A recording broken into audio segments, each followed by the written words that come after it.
Welcome back to the Sharpest College Football Podcast. This is our MAC preview from Newport Beach, California. I am BuckMetrics, joined as always by everyone's favorite Canadian and North America's most accurate political pollster, Robert Martin. Robert, this is the last one, the MAC, last but not the least. Yes, not the least. This has been a very long journey. We have previewed every conference and every team with the exception of Notre Dame and UConn. We are not previewing them today. Maybe we'll throw them in somewhere, but yeah, this has been weeks now of this, and people watching and our viewers will know we've been cranking out three of these things every week. Yeah, we've done the full gauntlet. We've improved the slides a lot this year, more information, more detail, and I can't wait to do that again next year. Yeah, but it's been a blast. And then once we get this done, there's actual football happening.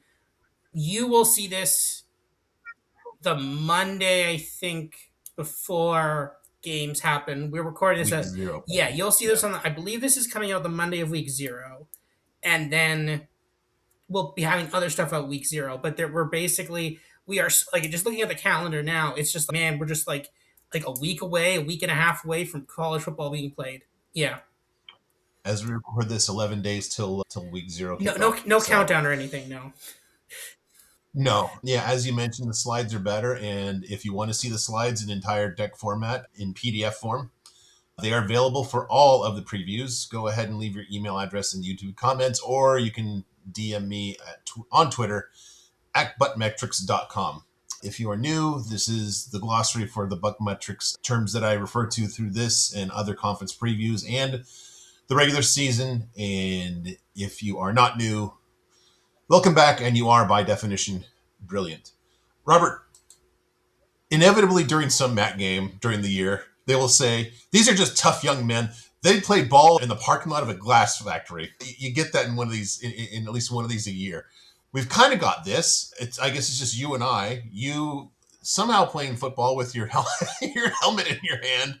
Me in my Ball State uniform. But yeah, we are in the parking lot of the Ball Brothers Glass Company here, just like your tough MAC guys that we admire so Yeah, much. and judging by the cars, this is taking place in the 90s, maybe the 80s. It's a poor area, so maybe the 90s, maybe some of those slipped into the 90s, but definitely this is the 80s or the 90s based on that. And even then, they're still older cars. Yeah, I love the imagery of the parking lot of a glass factory, but like there doesn't have to be broken glass in that parking lot. Like I know. like they could just have a clean parking lot. Like there's like the glass stays in the factory. Like my work, I don't leave my work in the parking lot. Like I work from home obviously, but if you go to my driveway, there's not like random poles sitting there on the driveway. So I don't know how that works. Yeah, a little pejorative work here by Gemini here. I didn't say anything about the sloppy parking lot. It's just we have I don't know, frozen food company. There's just like pizza and burritos in the parking Yeah, lot just as spillover. it's got to go Yeah, somewhere.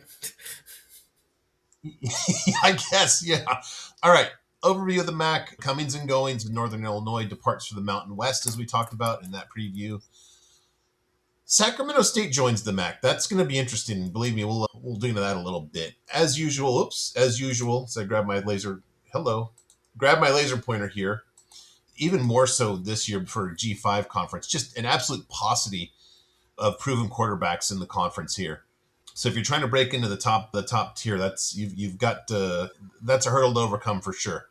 Also, what I noticed is I've got some retention metrics here, and I'm thinking that Toledo Western and Miami, and I think we're starting to see the NIL games getting a little figured out in some of these lower level conferences, and we can see who's a little more serious than other teams about NIL and retaining your key people. Yeah, and you see this in a lot of conferences, and it's usually the teams that were better last year are now also holding it this year too, right? Because we've seen this in a couple of conferences. Obviously, there's exceptions. That's not 100% the rule, but generally, especially in these lower tier conferences, a lot of the schools that were doing well last year have managed to retain a lot better. But also, the schools that were decimated 2 years ago are also getting decimated this year too. It's a very clear pattern of you get decimated, you have one or two good players, and then they go and then they come back. And I think some schools are, and there's a couple articles in the Athletic about this. Some schools are understanding the role they play here, that they are functionally a feeder or a farm school for the chief. For some cases, even the upper tier of the G6 at this for the MAC and in Conference USA, but definitely for the Power Four too. And I think some of them are embracing it and some of them are very mad about that. And I think that the ones who are embracing it are doing well, and the ones who are mad about that are just not gonna they're not cutting it, because it's just it's a misunderstanding of what has happened. And it's like, before, no one would ever go, like, no one who had any talent would ever go to these schools, because why would you go to these schools if you were talented, right? You'd obviously be going to a higher level school. But now you actually have the chance to get some, or rather, on the Mhm. backswing, if someone goes to a school and then they underperform, you can actually get them now.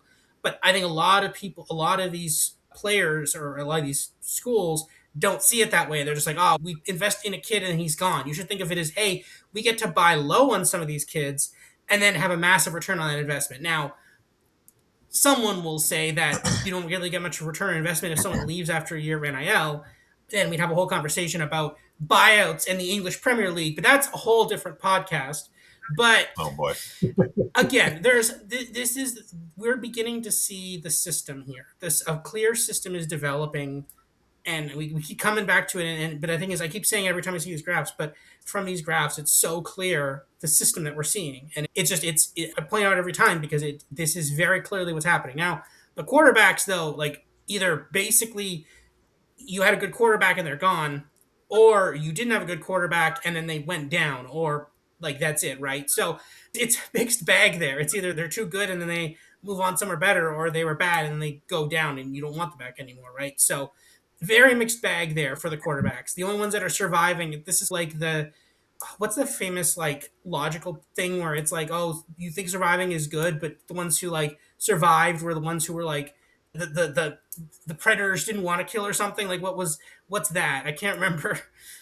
There's something for Is it like survivor bias there's some or survivorship yeah, bias? survivorship bias. Yeah, this is perfect survivorship bias, where it's basically, okay, you kept your quarterback, sounds great, but maybe that wasn't that great. Yeah.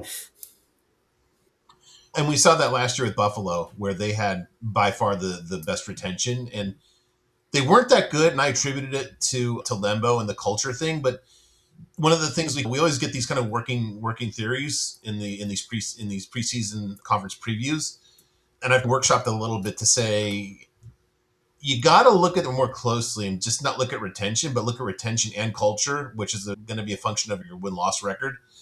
So I think that's one of the, to your point about, you can't just take retention. You've got to take retention in basically the coach's history. The other thing too, and I don't know if I've mentioned this on any previews too, but you hit on this a little bit. I'm going to point to Miami here because this is one of the teams that has made me come up with this theory. This is the third season in a row that Miami's actually got absolutely crushed in terms of Ryan going out to the portal. It was a big problem last year, going into last year, and they made the conference title game. And they were one of the top teams in Ryan. And one of the things I'm going to do next off season, I think that's a skill in the G5 conferences going forward. I think you let a guy like Chuck Martin, I kind of want to see those, I want to see these red numbers stacked up year over year, especially him. He's been there a long time. That speaks to me about, that's kind of his space. He can take a whatever and turn him into like an American, an AAC, or a Big 12 wide receiver. Yeah. And I think we got to flip the thinking on some of these conferences. So that's one thing we're going to do. And then you're going to say it's a great idea. They're going to bug you for all kinds of data. You're going to say, okay, maybe not such a great idea. No, I actually, there might be something to that too, right? Because I think we classically think, oh, they lost something, therefore that's a bad thing. But if you're at a level where even some amount of coaching talent is able to radically improve players, that they're now attractive at the Yep. upper level, then that means that if you just replicate that again the next year to the new crop of players, and you'll see the exact same results again. So that actually does make a lot of sense.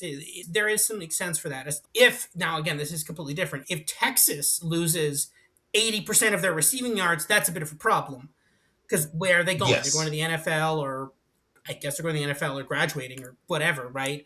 But like on the flip side, if a MAC school loses 80% of their receiving yards, oh, okay, hey, you know what? Maybe it's because they're actually good at teaching kids to produce receiving yards, so therefore they will do that again, right? So And to your point about the survivorship bias, guess what? What used to take probably 3 years to develop a wide receiver, I could probably do it in 1 year in the MAC, because anybody that can really cover is going up at least to the yeah, American, or the Mountain West or something, right? So there's going to be more stiffs everywhere else. So I think it probably, I haven't thought about this aspect, but it's of the same thought process.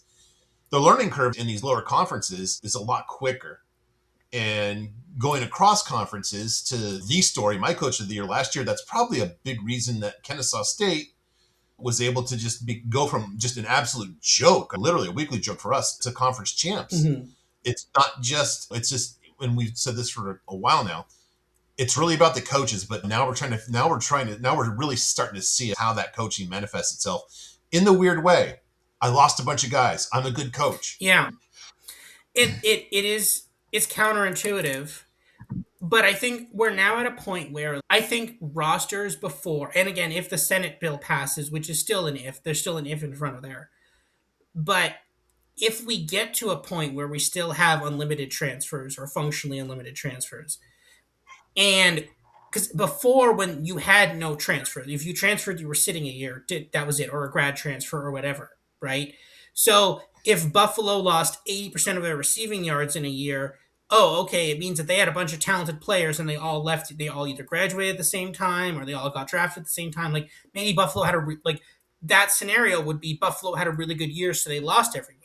Now the players that are leaving may have just come a year ago and they might be transferring to a higher up school. So that means that you like I think that the talent level, especially in these lower conferences, is it used to be much bigger. There used to be like, oh, here's one or two really good teams now that maybe could be competitive in an upper Yeah. league.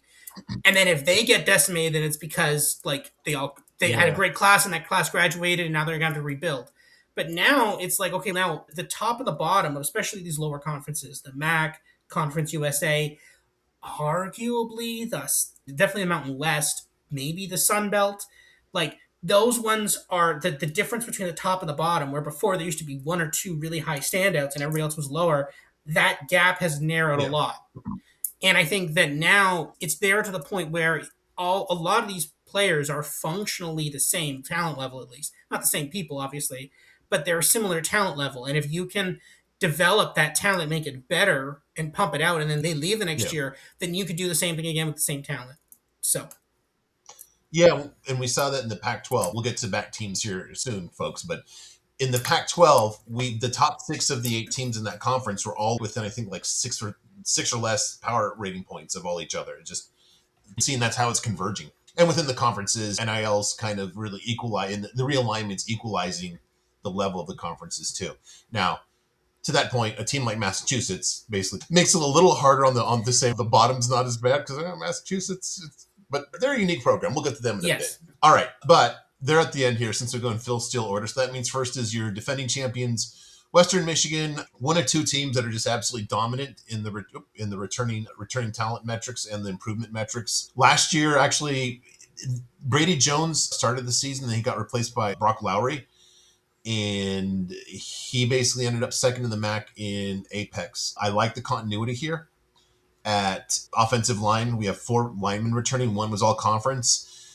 And then a starter from Illinois State who actually ended North Dakota State's postseason in FCS. So that's pretty promising too. The defense had really been a problem under Lance Taylor, the coach. And this guy, Chris O'Leary, this is like the move now. Just get somebody from Jim Harbaugh's staff as your defensive coordinator. He fixes it right away, literally improved them by 14 points. He was a position coach for the Chargers, and then he fixed it in 1 year. Now he's back with the Chargers as a DC. The new DC is an internal hire. He was not under, how do I say this? He didn't come with O'Leary. He came into the same time, so he's got only 1 year under that guy. He was linebacker coach, first time defensive coordinator. So there's some pieces to like here. The non-conference is challenging. You're at Michigan. You host Boise.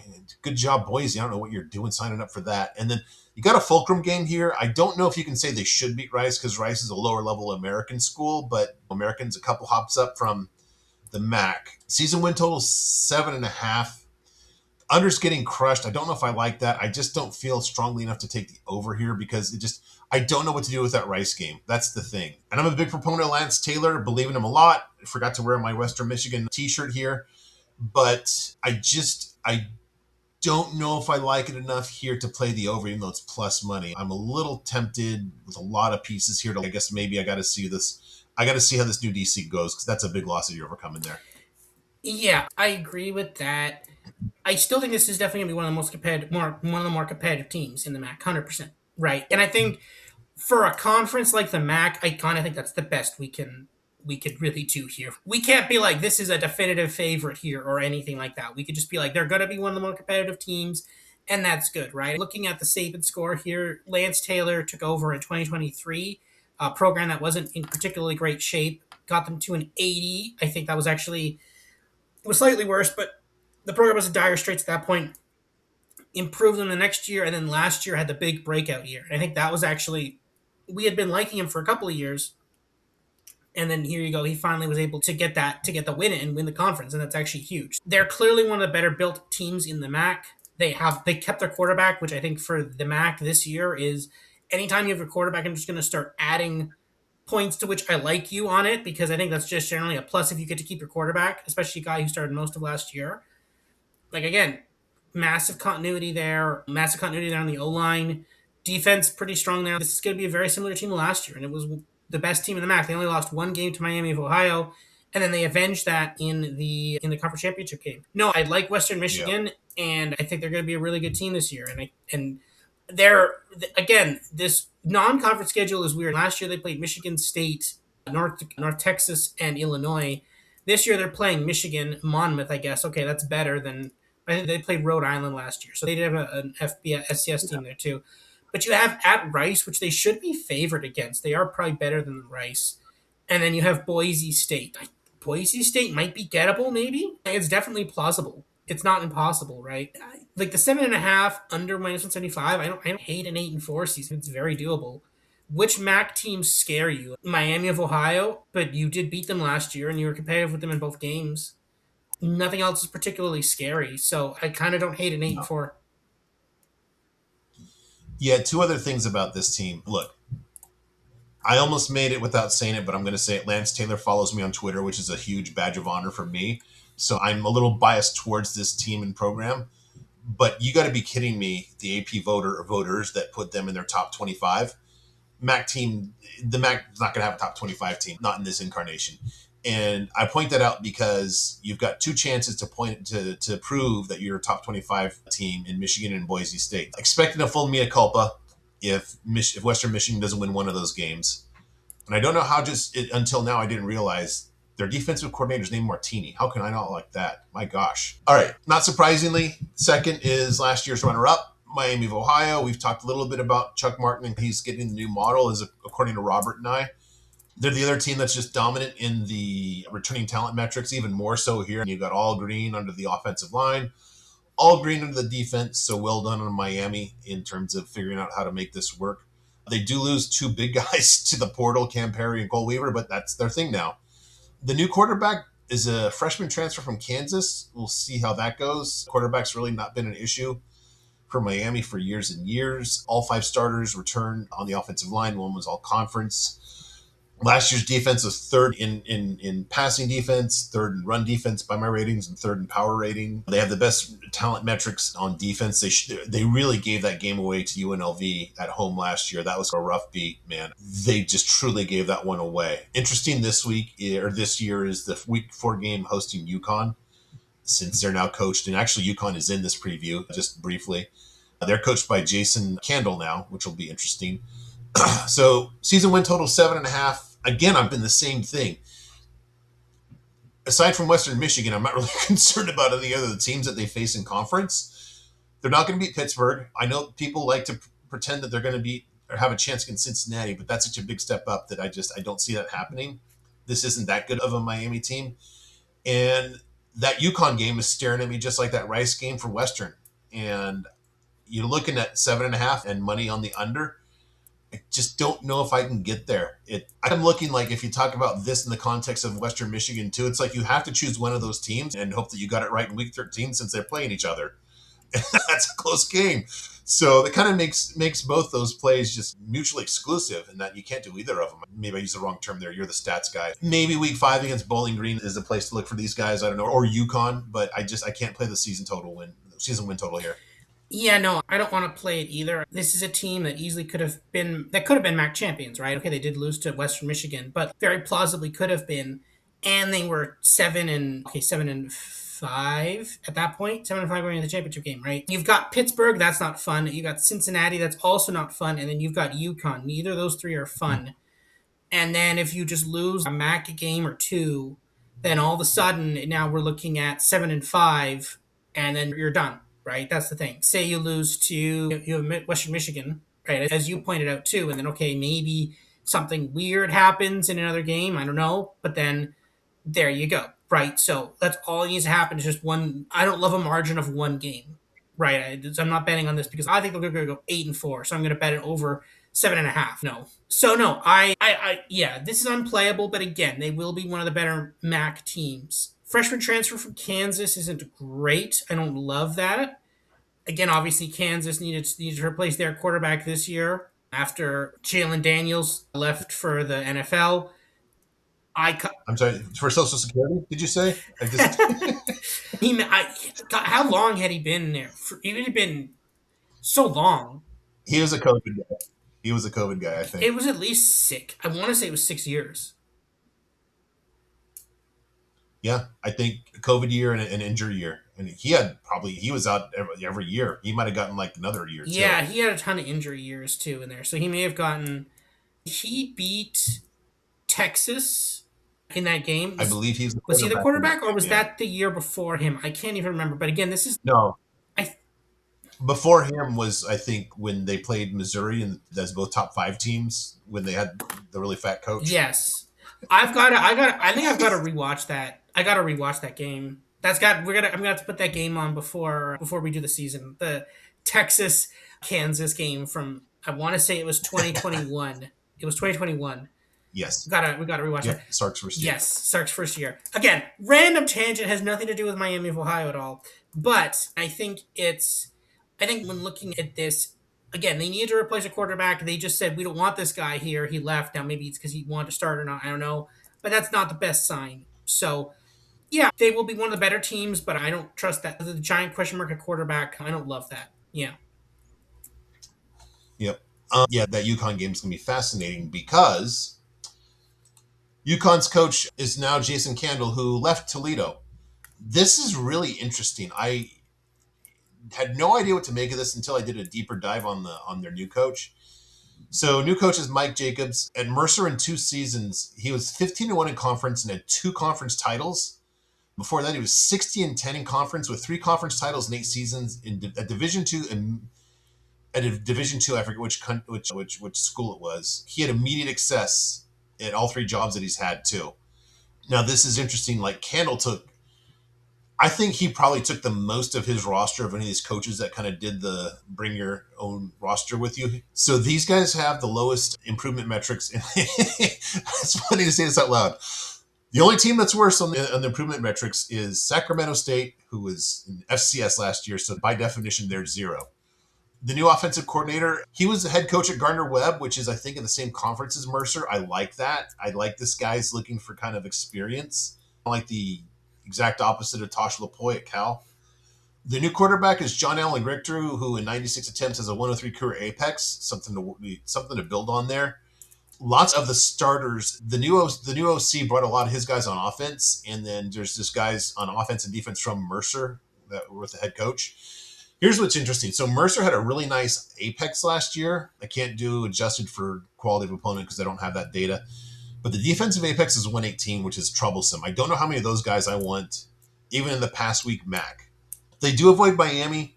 The season win total is 7.5. The over's taking some money. Good luck. I don't know if you're driving that, if you're going over 8. I don't know what to make of this. I like the staff. I really like the staff. I have no idea what to make of this many FCS. It could work. It might just completely blow up in year one. But this is, to me, the most unbettable team of the entire MAC. I have no idea, but I'm definitely, and it's so nice too because it's such a nice break from the whole. Oh, Toledo's the most talented team, and Jason Candle's going to have at least one dumb loss, and they're still going to make the title game, and everybody's upset. Nobody's happy. Very new plot line here, which I think is going to be a lot more fun to watch than usual Toledo. Yeah, I agree. I think I like the hire, and I like the offensive coordinator hire too. I kind of think it's fun that now maybe who I have no idea, maybe they were like friends or something. I don't know, But I kind of think it's fun that like you coached against this guy and you're like, I like what that guy did. I want to hire him as like my offensive coordinator. Yeah. That's kind of cool. I like that. It's a grown up move, right? Yeah, this is like a very like vaguely Lincoln team of rivals thing. Vaguely, but that's cool. I you don't see that a lot in this sport, and I love that. That's really cool. This is I am not playing this, but I'm going to be watching this with fascination. I actually have already bet Toledo against at Michigan State. It's weirdly only 10.5. That line seems wrong. There's no way that line should be that low, but it is. And I obviously don't trust Pat Fitzgerald, so we're rolling with it. That being said, past that, I don't want to touch much here. We'll this will go week by week and we'll see how the model progresses on them. Temple could be difficult. San Diego State could be difficult. Again, there's this weird scenario where they somehow beat Michigan State and then lose to Temple and San Diego. That'd be fun. Because I also just pretty. They host Temple and San Diego State. Why? If you're San Diego State, why are you coming to Toledo? Why? Why would you do this? Is there no other West Coast team you could play? Um, you're tired of the beautiful weather in San Diego and you just want to see You want to see Ohio fall. before it gets too You want to cold. see Ohio in the Yeah. fall. You're like, I want to see some leaves falling. Yeah. Okay, that's so random, but okay. No, it's unbettable. I don't want to touch this play, but it 100%. This is going to be a team I'm going to be following intently, and this is going to be like a play. Oh, they're 7.5 point underdogs hosting Buffalo. Okay, we're like doing that, or oh, they're like only 3.5 point favorite against Massachusetts. We're playing them, right? Like stuff like that. That's what I've been looking for this season for them, and I think we're going to see them in some spots for that. Yeah, and like I said, they do miss Miami. They get a lot of the easier teams in the MAC here. The other thing that I guess is a little encouraging, which I can't say about the other two that we talked about so far, is I can see them really punching up to beat Temple and San Diego State, where the other ones are just the weight class. Western's not going to beat Boise, but just and Miami's not going to beat Cincinnati. And I think there's these. This is just a little more within their Toledo's reach too. But I'm still not going to bet it. But yeah, this. How about Toledo Sacramento State for some November action? I'm so in on that. I hope that's it. I hope that's one of the games. That could be a late. That could be like a Tuesday night game with a 10:30 start. It could be like the second half of a MAC doubleheader, Yeah. Do you think that's action Do you think that's doubleheader. why they? I'm not sure 100%. I'm still 100% sure why they actually added Sacramento State, but was that why? So that they could just like randomly have Sacramento State like host two games in November so they can make a MAC doubleheader? I don't know if I described that much logic. Of course, You know, that it, too. it's like About they're what? like, oh, like they're like, yeah, we're just gonna add Sacramento State. It's fun, and they're like, oh, we can actually like schedule double headers on like weekday nights. That we didn't think of that before. They could though. But it's a nice byproduct at worst. Yeah. All right. Next, I have an opinion on this one. The Ohio Bobcats. The new head coach John Hauser, an internal promotion. He was the co-defensive coordinator. We will definitely come back to that from 2016 to 2023. Here's a data point I love as somebody that's bearish on this program, this team. The quarterback, Nick Poulos, has a career apex of robust 41 in 57 attempts. Not a great start. He replaces Parker Navarro, who's very good for Ohio. I think there's an immense step back there. We are starting over on the offensive line here, Robert. We have two backups from last year's team, two reserves basically got in as, I don't know, let me see here. Probably got into the Bowling Green game because that was a blowout and whatever that little doggy is ahead of them on the schedule last year. And then, this is interesting, a starter from Gardner Webb. And I'm thinking if that starter on Gardner Webb was worth something, he would have gone to Toledo. The Toledo offensive coordinator would have taken him. Instead, he was happy to let him settle in Athens, Ohio here. The defense is basically average last year. They only bring two transfers in on defense. They avoid Western Michigan, which is good. The season win total is 6.5. The over is getting serious play at minus 150. This team is overvalued. And off the record, I don't know if you're paying attention. You might have been like emailing your other posters. After we did I think it was the American, I shared with Josh, who was our guest on that, the Matt Campbell theory.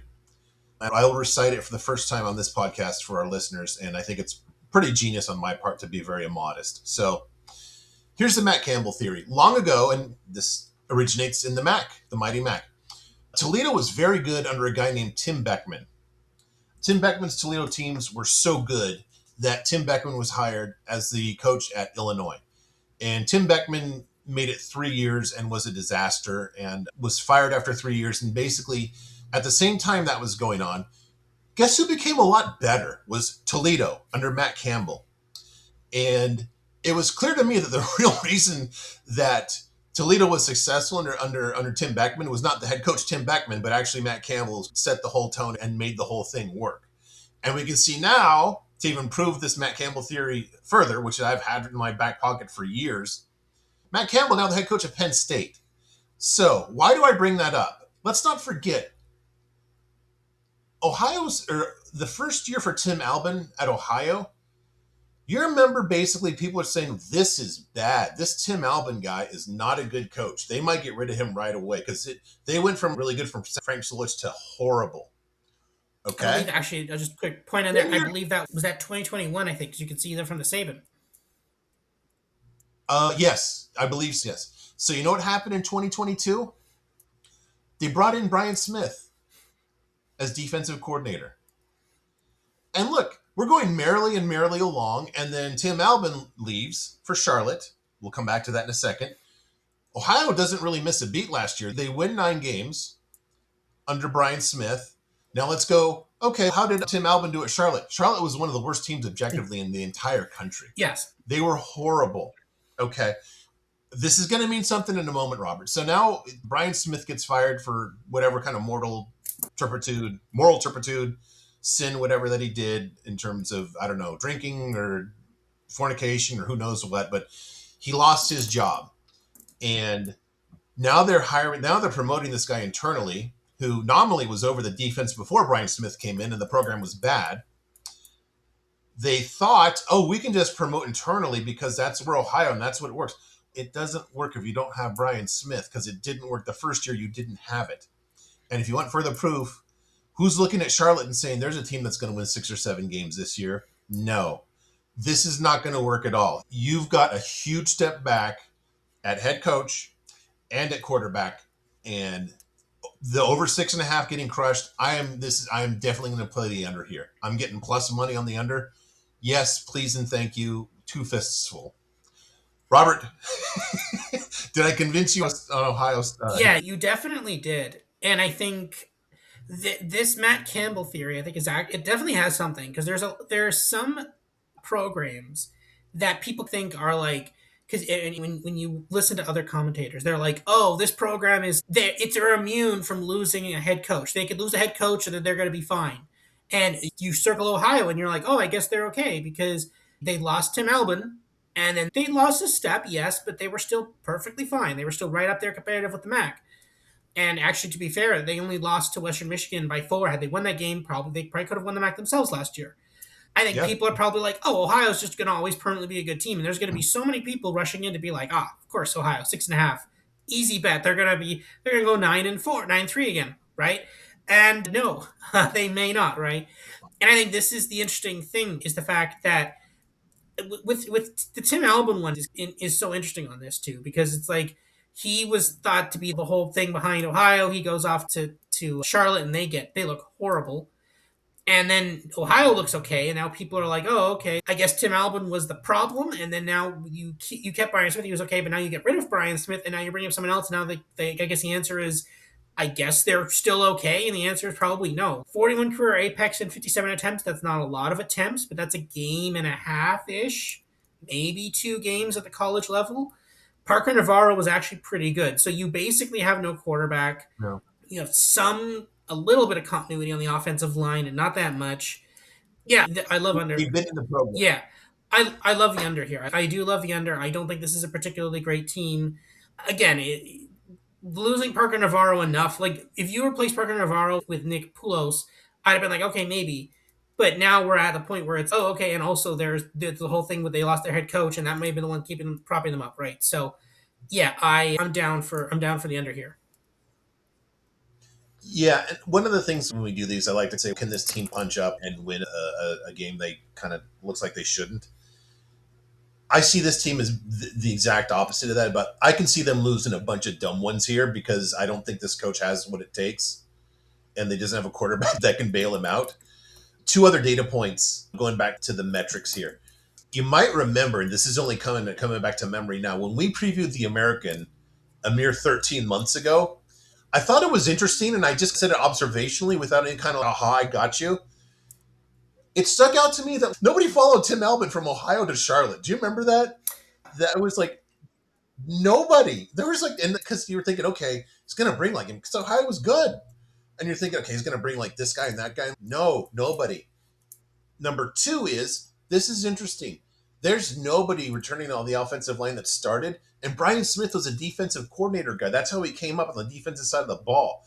But even basically when they basically let him go, the offensive line is like, nope, not going to do it. I'm going to go elsewhere. And that wasn't even his side of the ball, which really speaks a lot to me. So yeah, I've made my case against Ohio here. This is going to be one of my favorite fades. This is going to be on the level of the Kennesaw State Owls 2 years ago. So we go from overrated to basically what? Constantly in the middle, but I don't know. You have to remember when you're talking about Chris Creighton here at Eastern that they were so bad before he came on board that 4 or 5 wins here is just in a tremendous job because they were so bad. Finally, some continuity at quarterback. Noah Kim returns, which is actually good, as he's only one of 3 returners that returning starters. They are second in returning Ryan this year in the conference, which I would not have expected, but I think that the receivers probably say, look, I have a known quantity here with Noah Kim. Maybe if I move up a level, I won't start. I won't get in play. And I know I can play here. And I have a quarterback that I understand, which never happens at Eastern Michigan. I like Creighton. He's a cool dude. So pieces there on, you got at least a half team in terms of an offense that can pass. The offensive line, you have a starter from last year, a backup, a guy who didn't play at Michigan State, backup at St. Francis. That's a problem. And a guy who redshirted at Oklahoma State. So not really sold on that. Here's the problem. The defense has always been an issue under Creighton, and they were really bad last year. He finally just pulled the plug, brought in new co-DCs. We'll see about that. I'm not going to play the over 5.5 considering it's getting crushed. Get a pretty generous start to the schedule here with your first 6 games. You get Sacramento State, who's not good, San Jose State, who's not good, and then 2 tough ones against Big Ten teams with Lindenwood you should beat and UMass stinks. You might have 4 out of the gate here, but I can't. I need to see it on defense with this team. I just realized that anyways, got to disregard your graphic on this one. I just noticed that here. Anyways, there's some stuff to like here, but this is like liking Middle Tennessee going into last year where my team can pass the ball, but that's all I know. And I don't know how bad the rest of the stuff could get really bad here. Gonna pass, but credit to Creighton for getting this program to where it is. Yeah, I love the first line. Know what Kim returns. It's just like I still don't. Like, he's also up there. I remember a time when he was heralded as the replacement for Peyton Thorne at Michigan State. That was a long time. That was Yeah. a long time ago. Okay, he returns, but you went 4-8 last year with him. 83 Apex is not great. It's not amazing anywhere. It's maybe there's no returning MAC quarterbacks basically, so it's technically the lowest one. But Yeah. what would be the average of returning MAC quarterback? Probably maybe a little lower than that. Maybe in the 70s. He's not like a particularly standout, amazing MAC quarterback either way. This could be a bit difficult, right? You've now had 3 flailing seasons here, and now 3 seasons with the Saban in the 80s. It's difficult. Let's see what happens. First week is against Sacramento State. They're hosting Sacramento State in week 0. They are only 8.5-point favorites in that game. That seems suspiciously short for a MAC for Wait, Sacramento State. say that again. They're only 8.5-point favorites against Sacramento State. Okay, Sacramento State's a MAC team, so it's a conference game. Yeah, but still though, So like they're basically I know I know I'm being a smart I know, ass. but they're basically an Nominally. FCS team though. Like you're only Oh yeah, that's yeah. Don't spoil the Sacramento State yes, preview. okay. I agree. I'm glad you brought that up. Let's talk about that when we talk about Okay. Sacramento State. Yeah. Okay, I'm curious about that what the line would be in San Jose State because that program got cleaned out, man. As we talked about in the Mountain West, they are like starting from zero at everywhere except the coaching staff. So I don't know if you have a line for that you've seen, but that would actually to me be more instructive Look that up. I could look that because up. the Mountain West, yeah, the Mountain West. I'll just fill for a second here and looking ahead, the lines against Michigan State and Wisconsin on the road against Big Ten teams are not going to be instructive. There's not going to be a line until probably the Thursday before when they play the FCS Lindenwood. But this is the one that makes sense because, again, I think Sacramento State's kind of making bend in some of the numbers here. Oh, But San Jose State, they are 4.5 point favorites against San Jose State at home. okay, that, wow, that's really instructive. Okay, Bet365 claims that game will take place at 6:30 Eastern on Friday. I don't believe that. That seems wrong. why Why not? would it take place at 6:30? Most of these games start at 7. And 6:30 is a weird time. It could. They start like on that first weekend. They start on Thursdays at like noon. It seems like Not actually that late, but it says it's Friday at 6:30 p.m. Eastern. That seems like a weird. I could buy that. It's possible. That'd be a very weird start time though. But yeah, okay. But 4.5 against, first of all, a Mountain West team coming east. That's not like literally like they touch the West Coast. Like you can walk from San Jose State, touch the Pacific Ocean relatively easily. To not No, that's a long walk. You can touch water that touches the There we Pacific. How go. about Okay, that? that's better. But again, it's not. It's that's not a short plane ride. Michigan to San Jose State. So yeah, Yeah, yeah, 4.5. You're a big. You're only a slightly bigger favorite against Sacramento State. that's why that's really instructive. Okay, I appreciate that. All right, so you just wait and see on this team too Yeah, this is a on wait and Eastern. see. I like the Ohio State fade. I like the Ohio fade better than this fade. Yeah. Yeah. Okay. All right, that brings us to Central Michigan. Boy, Duck turned us on to this team last year. I did not. I was skeptical. Matt Drinkall really turned them around in year one. Not to, you can just see by Robert's coaching metrics, that's the improvement right away. By my power ratings, overall improved by 10 points, almost equally on both sides of the ball, which is really important. That's like a serious like coach you got here, not just like a one side of the ball guy. They have a very specific kind of option-ish thing. Actually, more than I took a quote from last year's preview because you might remember 2024 Joe Labas or Labas was actually on the bum list quite a few times in 2024 and going into a system that was not built for him. This is what I said. I said, does he get a head start on the 2025 bum list? And he shoved it right in my face with a 133 Apex Plus, which really speaks a lot to what the academies do when they're playing their best ball. Like we see when Army was really good and they were not just running the ball, but having those apexes that were just way off the charts, and Navy at times, and sometimes Air Force too. And this is the same thing. They have two new quarterbacks. They're probably both going to play. Angel Flores, who only threw 28 passes, he played a lot last year. At quarterback, he had 107 rushes though, so I think is a much better fit for this system. This Jaden Glasser, I don't know if Duck was on the program. He could give us 5 minutes on this guy. But to my point about how much they run, one of the things I track is just how much you run the ball. They were fifth in FBS in terms of the percentage of offensive plays that they ran, literally behind only the three academies and Rice, who we talked about. A similar thing where you got this running quarterback thing. Low returning starts, an improvement metric on the defense. Another one of these non-conferences where you got two you're not going to win. They're not going to beat New Mexico at New Mexico. They're not going to win at Miami. And then you got this fulcrum game against Wyoming here. Wyoming, I don't think is good, but they have an actual quarterback now, which they haven't had since Josh Allen wasn't even a good college quarterback. So there's promise there. What I really like is when you have something so specific and a specific system, and you've seen some improvement in year one where it's like, all right, I've proven I can coach the guys to play in my system. Now in year two, I'm actually going to get guys that fit my system rather than Joe Labas, who was just a bad quarterback. Now I have people that actually fit it. And as we talked about in the overview, the learning curve and basically the learning curve and how long it's going to take to get your guys playing their best ball is compressed in these lower G5 conferences. We're talking about how Chuck Martin can every year just turn out a new guy because basically he's doing it against the people that are still left over. The survivorship bias, negative in this case, for MAC defenses. I love what we're going to see in year two here. The more I talk about it, the more I'm excited. I'm going to bet Central Michigan over the 6.5. And the under's taking money at minus 140. This is pretty clearly to me the third, if not, they're on the fringes of playing for the conference title. There's a lot to like here. Yeah, I agree with that. I think Central Michigan is a very good team. I think they're probably among the better teams. They're weirdly enough, just looking at the line, they're only 12.5 point underdogs at New Mexico. That's a little seems a little short, but yeah.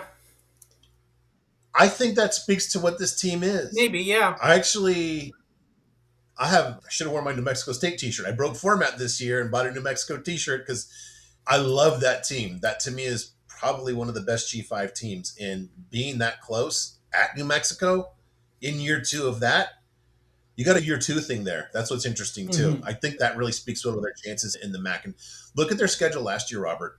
The only thing I'd call is like a dumb loss is at Akron. Akron was better than usual Akron. Other than that, at Pitt, at Michigan, at Western, the conference champs, and then Toledo, who's, despite Jason Candle's best intentions, one of the most talented teams usually. There's nothing there. It's God. They have a long way to go. It's like, no, they made big progress last year. Yeah, no, they're actually pretty good. I think, like again, like, look at the Saban. He improved them massively last year compared to the last 3 years. They actually did stuff last year. They went 7-6. They did lose to Akron, which is funny, but then they also barely lost to Western Michigan, the team that won the MAC, right? And again, obviously Yep. the losses to Pittsburgh and Michigan, absolute blowouts to those teams, they don't really help that score. But they took down San Jose State, which is not nothing. It's definitely something. So no, I this is a pretty good team, and I think I'm not gonna. Maybe it's undervalued. I don't know. You do have to play Miami and Western Michigan, and you have Miami, but you could definitely beat Wyoming, and you could definitely beat Colgate, and you should be able to beat Akron this year. So like there might be something. Maybe I could maybe see an over on the over 6.5. I could see that. You're getting plus probably what plus 120. That's probably not that bad. Yeah, you've got. I'm glad you brought that up. Yeah, they can be. It's not like they can't beat Western or Miami. I don't see them beating both, but you can possibly win one of those. You're not going to beat New Mexico or Miami, Florida. The more I'm talking about this, the more confident I am against their ability to beat Wyoming. But I don't. The rest of the conference schedule, they're not going to lose any of those. Those are just teams that are not close to this team. Half their losses last year, Robert, were to the Big Ten, or sorry, the Big Ten and the ACC. It's definitely forgivable. They didn't. They were undefeated at home last year too. There's just a lot to like here. Might be buying a Central Michigan T-shirt in the off season. I do not anticipate getting a Buffalo T-shirt. Man, what a disappointment last year. Part of it might have been they had significant good luck in 2024, and there was just regression. They regressed from 9-4 to 5-7. In the conference, they were ninth offensively, 11th in run defense, ninth in power rating. I don't know what to make of getting a guy from D2. Maybe this is a new thing since Trinidad Chambliss set the template here. This guy Elijah Holmes had a 160 apex at a Division two school named Wingate. We'll see how that translates. Don't know. Offensive line has a Buffalo, a starter from last year, a red shirt, two reserves, and then a reserve from Miami, Florida. So that's pretty solid. The defense did improve last year with great improvement metrics. I think they probably are about, they're looking at the same as last year, no real improvement. If you look at my four best teams in the conference, Western, Toledo, Miami, and Central, they have to play they have to play all of them, which is a tough break. You throw in basically you're at Penn State, Florida International is kind of tough. Feels like a few losses there before you even get out of the gate here. The fact that it's getting a lot of play on the over minus 155, I can get plus money on something I seen that seems probable to me. I'm gonna take the under here Yeah, I and hope that this quarterback doesn't work out. yeah I it is like a 160 apex at D2. That's a bit low. Whatever. You can only do so much, right? Like we can't be like, oh, he had a 200 apex in D2, so clearly he's a MAC level quarterback, right? It's a mixed bag. You're still taking a shot, right? And now maybe it's good, maybe it's not, maybe it's a good shot, maybe it's not a good shot. I don't know, but it's a shot, right? And I don't know about that. I agree. I think this team, like it basically seems to be having a good year every couple of years, but I don't know. It just seems that even their like good years are just not that good. Like I like even 107 back in 24, 100 Saban in 2022. Like there was really good Buffalo years with Lance Leipold, and that's actually the last one we have now. 2021. That was the first post Leipold year, and this is where we're at now, right? So this team has not been nearly as good as since Lance Leipold left, right? And I think it's just that they're not that strong. They only beat UMass by 7. They didn't make a bowl. They lost. UMass actually beat him that game. Sorry. UMass should have beat them. Yes, UMass was I leading remember until that. very Yeah, late in that game. they beat Eastern Michigan Yeah. by one. Okay, yeah, and you beat the luck here is nuts. You also beat Kent State by three. You beat Bowling Green 28-3. I remember watching that game. I definitely think I was on Bowling Green in that game, and I was like, "What is happening in this game?" And there's just stuff like that happens sometimes. But it's like, what can you do, right? There's nothing you can do with some of this stuff. It is what it is, right? And it's just sometimes it'll just be like a random game where someone will come up flat and you can win like that. But yeah, I don't think this team is that good. So I hate the under 5.5 here either. Yeah. Okay. What happened to Bowling Green? This is their second season asterisk under Eddie George, and that's a double asterisk because this is one of those unfortunate situations that we've seen a couple of this year, where Scott Loeffler left 3 weeks before spring scrimmage or spring ball. This is more like his first season. They had this is probably a function of what you're watching there. Regression level bad luck, negative 2.2. That tends to fix itself, especially when you're just fixing your roster.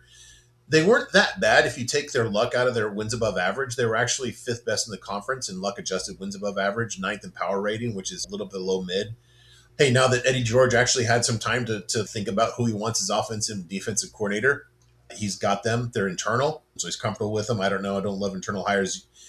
Internal hires are one thing at a program like Ohio State. At Bowling Green, I can take it a lot more.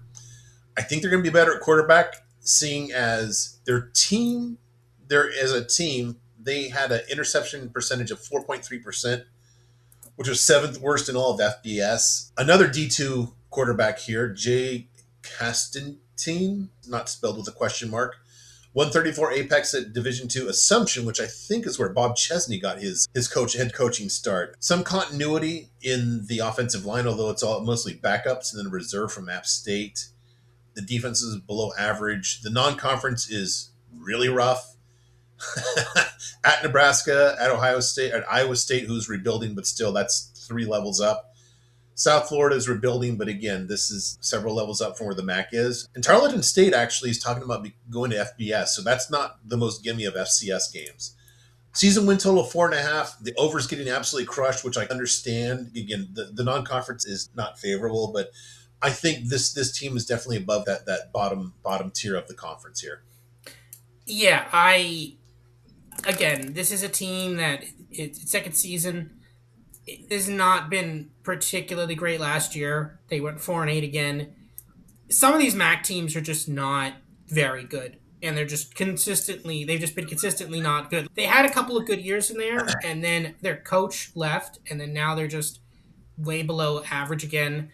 You're starting O line is 4 Bowling Green backups and an App State reserve. That's not amazing. That just speaks to the fact that they're not adapting to the role as a feeder school. They're not realizing that, hey, we have to go after our job at Bowling Green means we have to go after the top FCS kids in the area and get them to be the stars. They don't realize that. That's not what they're realizing. The issue they don't they just like, oh, we get to hold ours, so that's fine. I have 16% returning pass block. That's horrific, right? 28% run block, same thing. So non-conference again. Why are you playing in Nebraska, Iowa State, and South Florida? Like, why? What are we doing this for? Tarleton State, okay, you won your FCS game last time.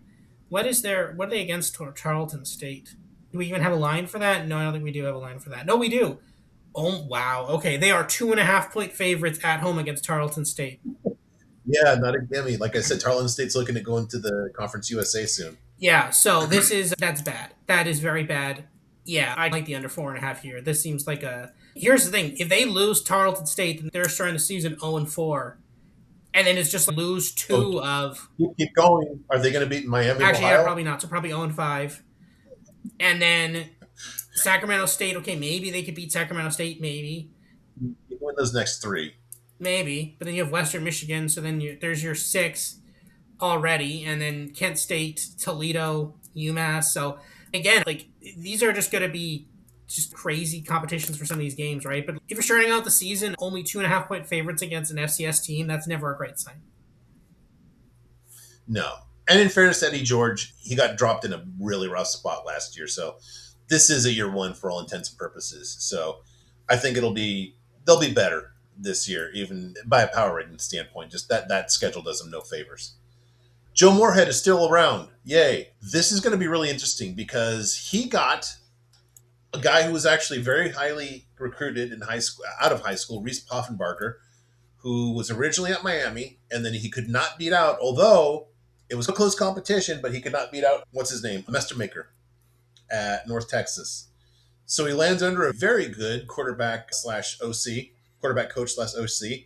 They actually have the top Ryan returning in the MAC with Marcel Williams with 374 Mac or Ryan, and then Kyan Mason with 291. The pass defense was horrible in 2 years ago and improved to like kind of a MAC average, which is good. Again, geez, you're looking at three non-conference losses here between at Wake, at Minnesota, and then hosting UNLV. You're going to beat Robert Morris. You're starting from a bad spot. I can see them being on the same level as Eastern and Kent, ahead probably a little bit of ahead of Ohio. Everybody's better than UMass and Buffalo. I can see a case for 4.5 for going over, but not. I don't know. If I'm going to go over here, it's really just I'm not going to look at the schedule. I'm just going to say Poffenbarger and Joe Moorhead are basically going to make this. And we talk about this a lot in these lower level G5, G6 conferences. If you can do one thing really well, you're going to win some games that way. Like Missouri State last year, all they could do is pass the ball, but you do that in Conference USA, it gets you somewhere. You've got some receivers. You've got a really good OC slash head coach that's QB whisperer, and then you've got a talented quarterback that might get you like just 4 conference wins just by that alone before you rely on anybody else to do anything. Yeah, that's not a bad. North Texas couldn't beat out Maker. That's not horrible. Miami, Florida. He's gone to some elite schools. That's something. Yeah, is Akron kind of like last stop on the line? Yeah, but hey, there's something there. I will say that Akron had a much better year last year than the last few years. Just looking at the Saban scores here, bottomed out at 56 in 2021. Then Joe Moorhead up to 70. Then with Joe Moorhead for the last 4 years, 77, 72, 72, and then 94 last year. Unfortunate that it was wasted on the fact that Akron couldn't play in the postseason due to their Yeah. average grades or something. I don't even know what that was. I don't even know. Graduation rates. Graduation rates, yes. I didn't even know that was a thing that the NCAA tracked, and or that universities would knowingly let that. If it's something, if you know that hey, X amount of them have to graduate, then you could do things. You're a university. I don't understand. Do you think that the SEC has this problem? No. And do you think it's because their students are better than yours? No, I don't think so. I think the NCAA tracks a little better than Akron did. How about that? Yes. Yeah, it's such a weird process issue that like poor Joe Moore, he's like, I'm trying to fix this entire program, and like some guidance counselor couldn't track that our graduation rates were too low.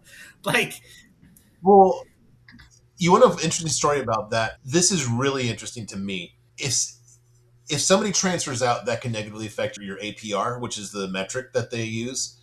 And this is from what I heard is basically why Willie Taggart was never able to get any kind of talent into Florida State, because when he took over, Jimbo had made it so close that basically he couldn't run anybody off the team when he took over for Jimbo. So he was just stuck with these guys with crappy attitudes that were just Jimbo malingerers, and he could never really bring in like the guys that he wanted to. So there's some weird kind of things that go into play on that. So I wouldn't be surprised if this is mostly like the guy before him, Tom Arth, who screwed up everything. That coming to a fore. yeah. No, and we'll see. This is not like Akron keeps getting better, and every time I see Akron, I'm like, oh, come on, guys, you could do it. Because clearly one of the worst teams, one of the hardest places to play in all of college football to play at. And yeah, I'd love for them to make a bowl this year. I think 4.5 is totally fine. I think it's very doable. You've got Wake Forest and Minnesota and UNLV. Those aren't fun, but you do have Robert Morris. You have Eastern Michigan on there. You have UMass. You have Buffalo. So there are some spots where you can get some wins here. I could see 5 or maybe even 6 on a bit of a stretch. This team, I think, will definitely be like, we'll be talking about bowl scenarios for Akron down the stretches if I had to hazard a guess. Although if they win the next 2 games, then they're in a bowl game. Yeah, and look, the teams at the top are far from perfect or complete teams without any flaws. And A team like Akron that can pass the ball for 400 yards in any kind of random game, maybe they can do that against a Miami or Western too, Yeah. right? Especially Western with a new defensive coordinator. Who knows how good they're going to be? Definitely a team I think that can punch up and win one that they otherwise shouldn't. All right, not sure what to make of this. The improvement under Mark Carney. Apparently, Kenny Burns was responsible for everything that ever went wrong in Kent, Ohio. Improved by only almost 20 points, which I don't think I've ever seen in my metrics, let alone from like an interim guy. I've got to say Um, about that first point of that fact that again I know it's the way we calculate it, but like improving from -34 to -15, it sounds like crazy. Oh, this massive negative number to this like still large but slightly smaller negative number. It's just it's funny, but and it's basically like comparing like Alabama to an average FBS team. yeah, The amount that they approved is basically how much Alabama is better than an average FBS no, team. yeah, it's a huge Um, improvement. Yeah, yeah, so they went from the worst offense to sixth in the MAC, improved by 12 points, which is really encouraging since Carney was is an offensive guy. Drew Shields, his first 9 career starts with a 128 apex. It doesn't happen in the MAC here. Decent amount of continuity on the offensive line. The defense is a little bit low below MAC average. I just think that they should improve in year 2 with an actual head coach here. 3.5. It's like there's some of the old Kent State or a lot of the old Kent State in that number here. I've got the highest rated quarterback in the MAC, and it was only 9 career starts too. Jeez, there's a lot of upside here. And again, going back to the overview, there's a paucity of proven quarterbacks, and this is the guy he's like the one good looking guy in the village with a bunch of women. I, I think they're undervalued at 3.5, and the fact that the over's getting a little play is just weird to me. yeah. This team went 5-7 last year. I don't think it was a fluke. If anything, they're better this year, right? Mark Carney Yeah, took over in the middle of what the spring, I think. It wasn't even he didn't yeah, like it was he was the offensive coordinator. Admittedly, he was actually looking at the Saban. He was you can actually see it there. He was carrying the team. It was a 38 overall Saban, and he was at a 46. So what would it have been had he not been? that's a very relative term there. Yeah, no, that's an 8 points over. So then that means that on what? Then that means that their defensive Yeah, Saban was defense is like a 30. That's 30 is one of the lowest of all time comparatively. Yeah, that those words are doing a lot there, but no, huge improvement from going from a program that was 54-38 2 years before up to a 73. That is massive. There's your third -34 to 15, and yeah, I like this team went 5-7 last year, and they looked better down the stretch. Yeah, okay, they lost 66-10 to Florida State and 44-0 to Oklahoma, but that was always going to happen. But then they beat UMass 42-6, and then they lost to Toledo. But then they took down Bowling Green, almost beat Ball State. They beat Akron, and then they came they didn't take down Central Michigan, but they were relatively close in that game. And then they chased out Northern Illinois. They chased them out of the conference.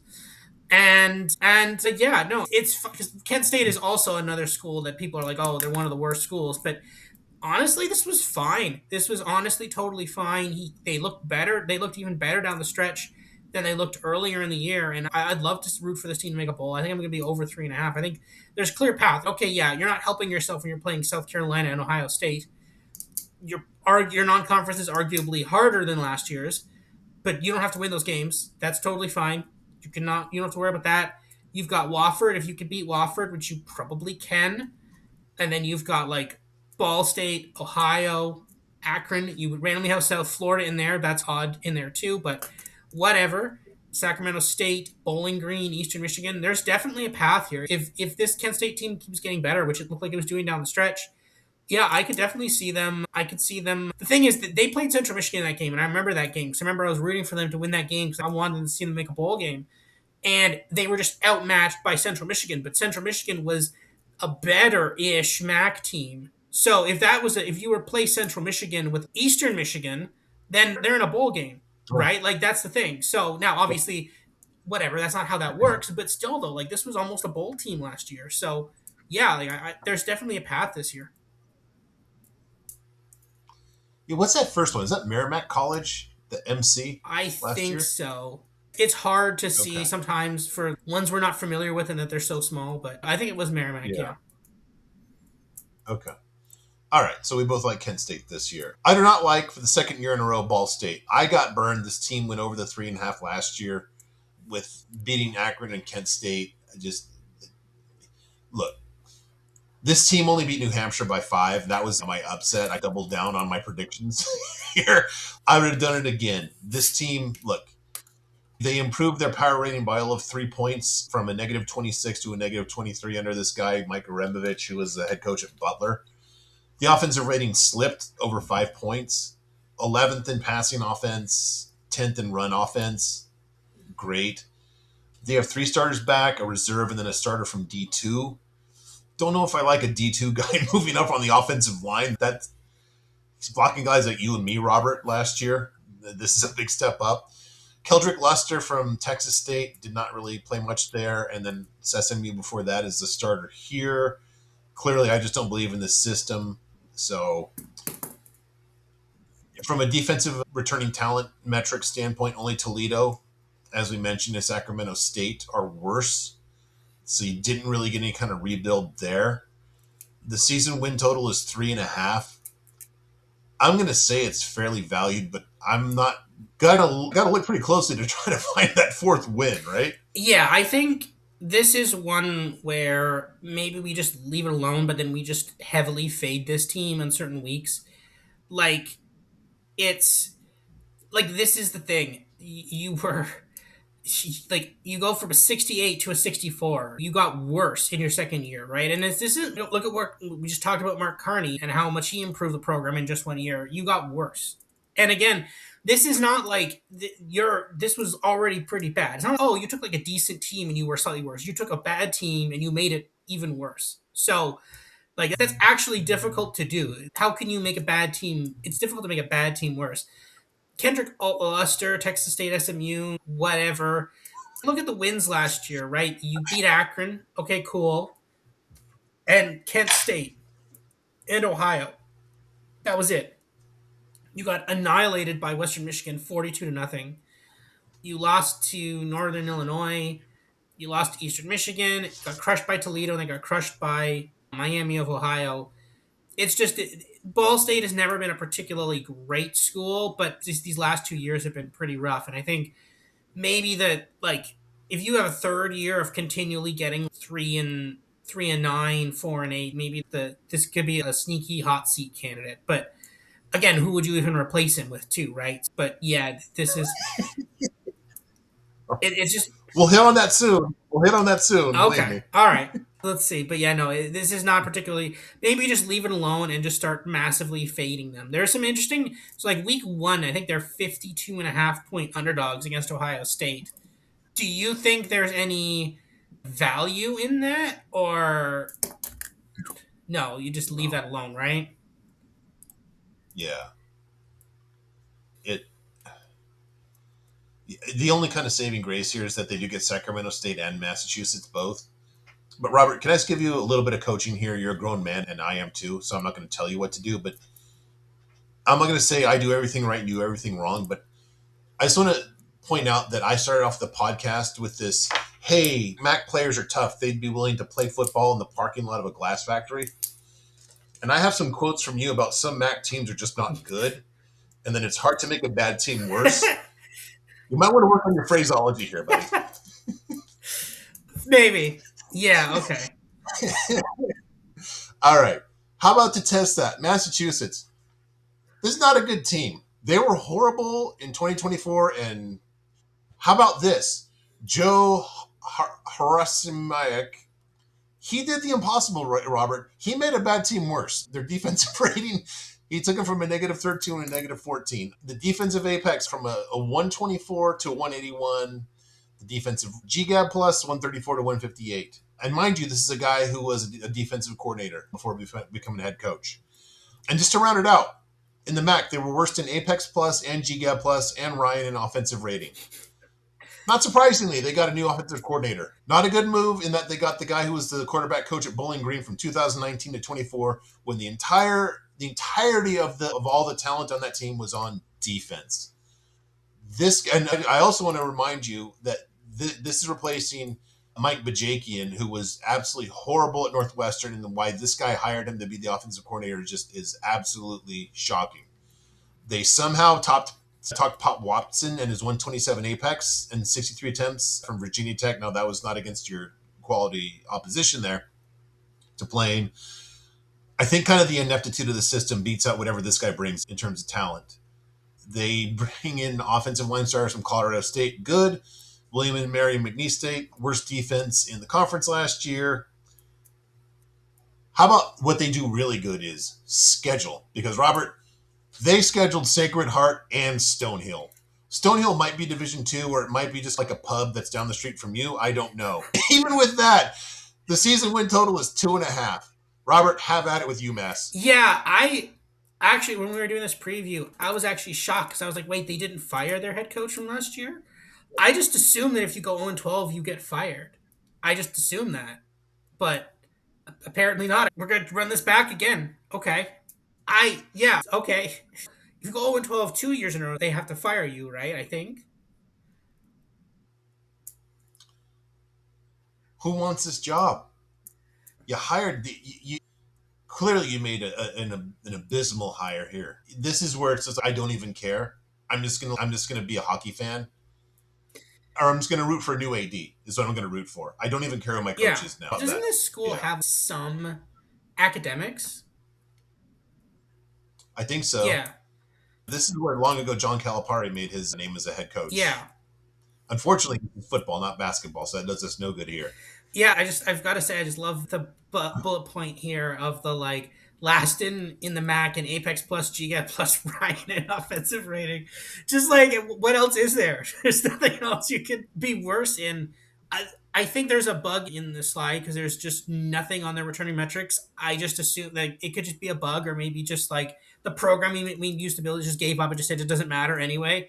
No, I think it's just revulsion with the whole state of the program there. yeah, They said I'm not doing you a favor on this Are one. they are No, they paying Sacred Heart and Stonehill to like they're trying to get a win so they yeah, don't go 0-12? I think Sacred Heart is FCS. I think they're not a horrible FCS team. I mean, they lost to an FCS team last year, Bryant, and then every other FCS game yeah. was. I mean, randomly, with the exception of Western Michigan, the team that won the conference, every other game was just that wasn't particularly close either. But every other game was just a beatdown.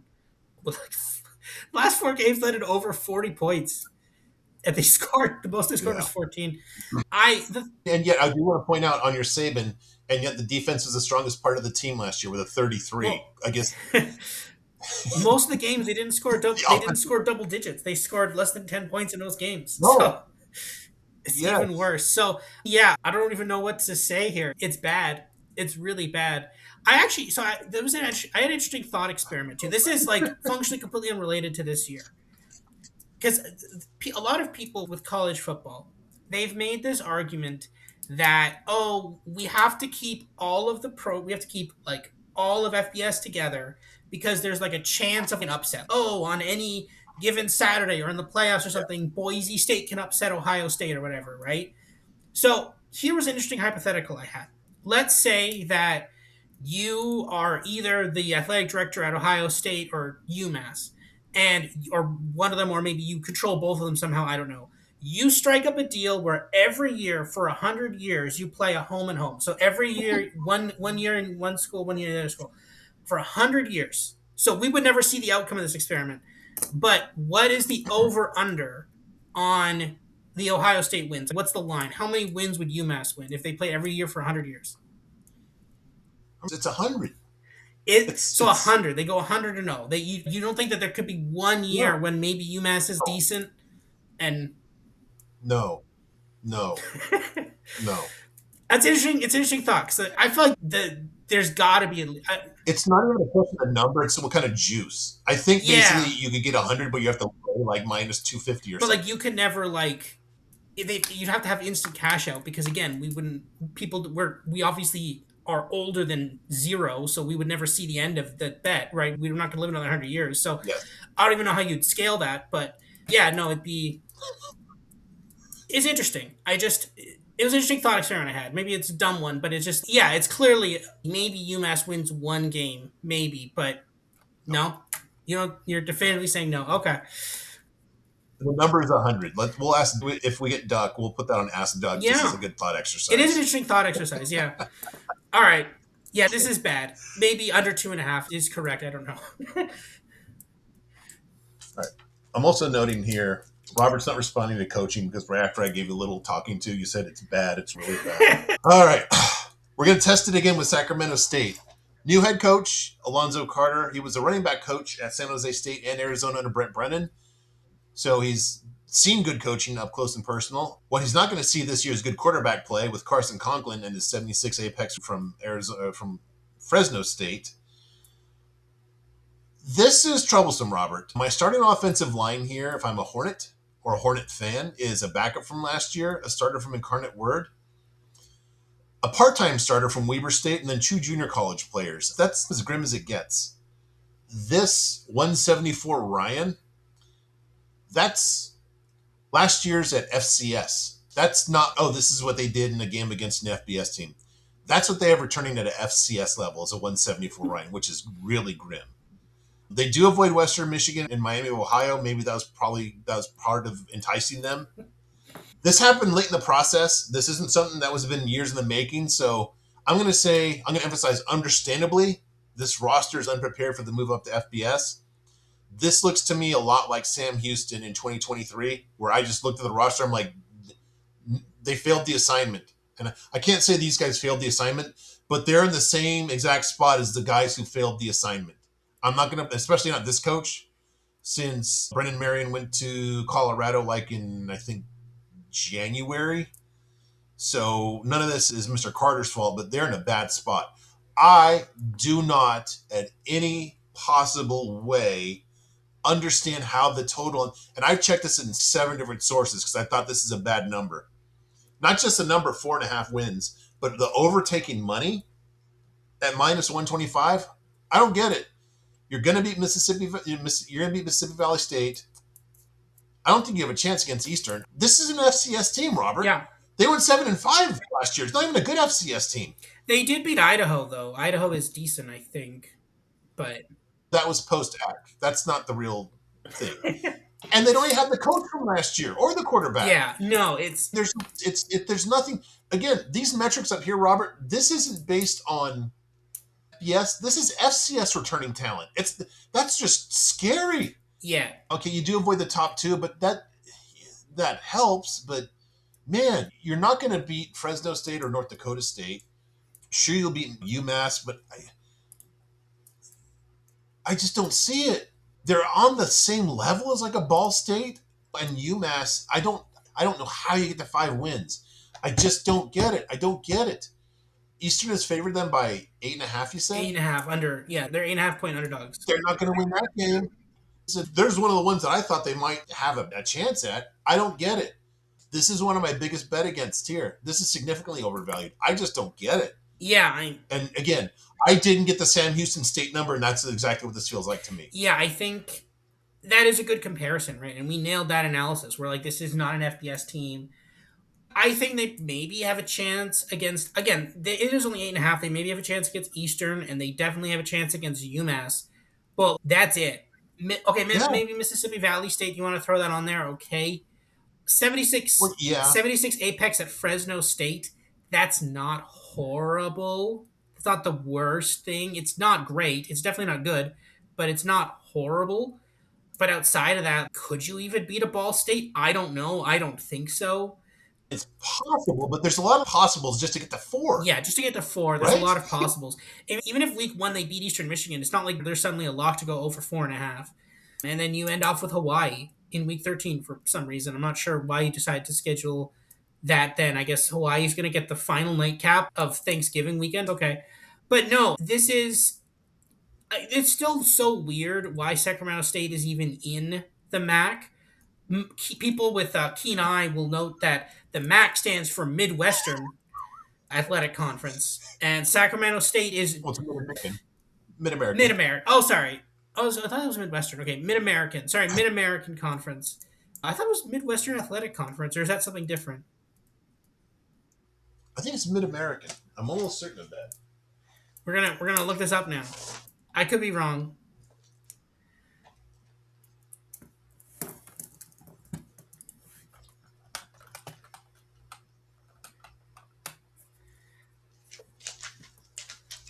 Mid American, yeah. Mid American. Okay. No, It is in the middle of it is, America, yes. right? So calling it a Midwestern Conference is definitely fair. That is a very fair assessment. Okay, you have UMass and stuff, so that's fine. But still, middle of America, and Ohio is like middle of America is still relatively close to Massachusetts. It's not that bad. But Sacramento Yeah, State is yeah. notably nowhere near any other team. In my Phil Steele continues to disagree with us for some reason, but I continue to believe that the MAC is the worst conference in college football. I think they are not better than the Conference USA. Again, we love Lance Taylor there at Western Michigan. I think that the MAC, the Conference USA champion, would be able to beat them. I'd love to see a bowl game between some teams from the MAC and Conference USA, but whatever. But again, Sacramento State was really desperate to get into Division and into FBS for some reason, so they come into the MAC, not the best conference, and then they've somehow had to pay. They somehow have to pay for travel expenses for every team to come visit them. And I think they're giving up media rights revenue too, if I'm not mistaken. It's the worst deal I've ever seen in my entire life. Objectively, I don't know why they agreed to this. They could have just waited and gotten into the Mountain West or something. Unless the Mountain West said no, we are never ever going to admit you for any reason. No. No. Yeah. I think that weirdly, like San Jose State would like. That's the one time they would have veto power over anything that mattered.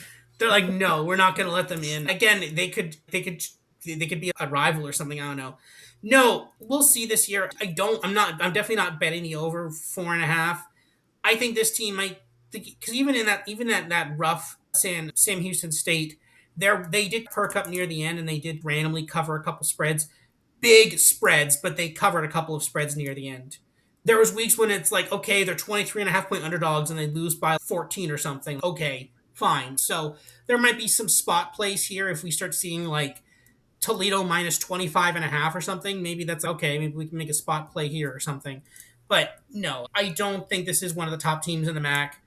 And this is a rough job. You came in the transition from the FCS to FBS. You clearly don't have an FBS roster. So, like, good luck. Best of luck to you. Yes. In fairness, so Sacramento State is not in the middle of America, but they are squarely in the middle of California. We have to give them that. So in that regard, they do fit. Okay. You need to be in the middle of something. So then, I guess Yes. theoretically, a lot of Middle of something. some like Toronto schools, because like Toronto's in kind of like the geographic middle-ish of Ontario. So like we're gonna add U of T to the Yeah. MAC next time. Yeah. Sure. Yep. Yeah. Yeah. Fair. Okay.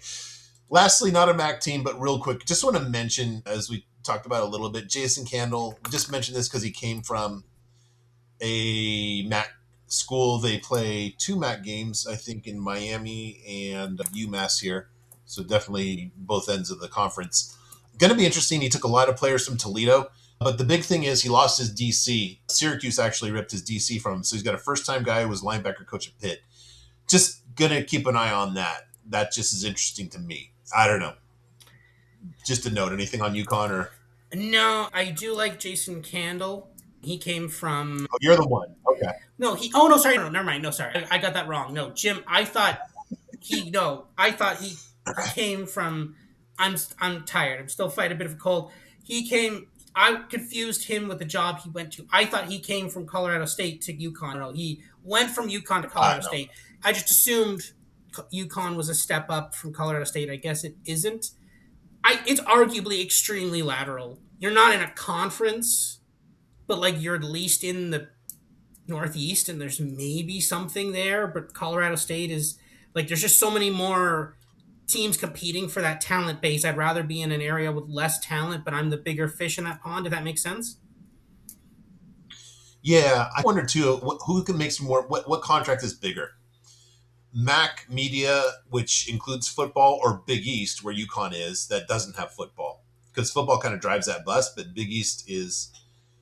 I'll look that up. I'm really interested in that. They might be UConn might have more funding overall. Well, UConn isn't independent in football, but yeah, they are in the Big East for basketball, and they are one of the top performing Yep. basketball teams. So UConn probably actually does have more revenue overall than Colorado State. So maybe he just tried to get them to compete at the FBS at the football level, and they just said no, we're just a funnel school for We're just funneling money into the basketball programs. Yeah, I don't. Jason Candle, again, this is the Matt Campbell theory of just like was he the real thing there, or is this someone else, right? And I Yep. think this could potentially be another Tim Albion at Charlotte here. So yeah. Yeah. Yeah. Agree. All right, Robert, that brings us to our wrap up questions. And once again, look, to each his own. I just, my little approach here about these guys are so tough they'll play in the parking lot of a glass factory. Then your negative Nancy comments, I won't read those again, although I have them written down right here. So the two questions. I'll go first on this since I have it written down. One upset involving a MAC team. I'm going with Akron over Ohio. I'm pretty comfortable in that. I've got an Akron team that's going to be able to pass the ball, an Ohio team that I think is just going to go just absolutely down the drain this year.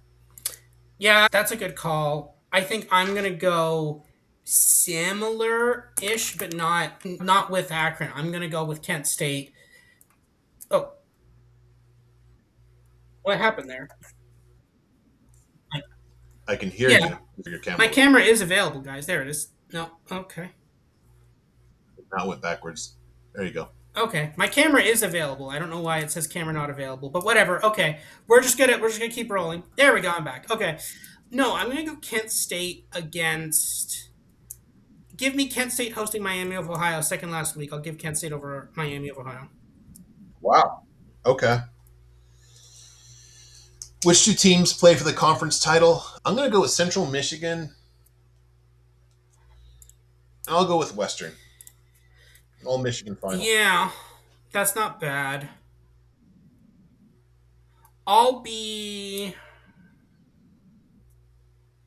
I'll be different and I'll go Western Michigan versus Toledo. Wow. The new coaching staff. I It like could it. work. It could work. We have to have some differences here. We have to have some differences. That's not to say that I don't like Yeah. Miami potential, or I don't like Miami, or even potentially Central. But we gotta have some differences. Yeah. So, Robert, that is our last preview. My bags are literally packed. Tomorrow, I am going to Vegas to make my season win total bets. And so, you know what that means now that we're done with the previews? It means I'm gambling again. Thank you all for joining us through all these previews. We love doing these. We love the feedback on YouTube. And again, send either of us DMs. We love the interaction here. It makes us feel smart and important, which we don't get enough of in our lives. Robert, next time I talk to you, we will be previewing week 0. So I will talk to you then, my friend. Yes. See you then.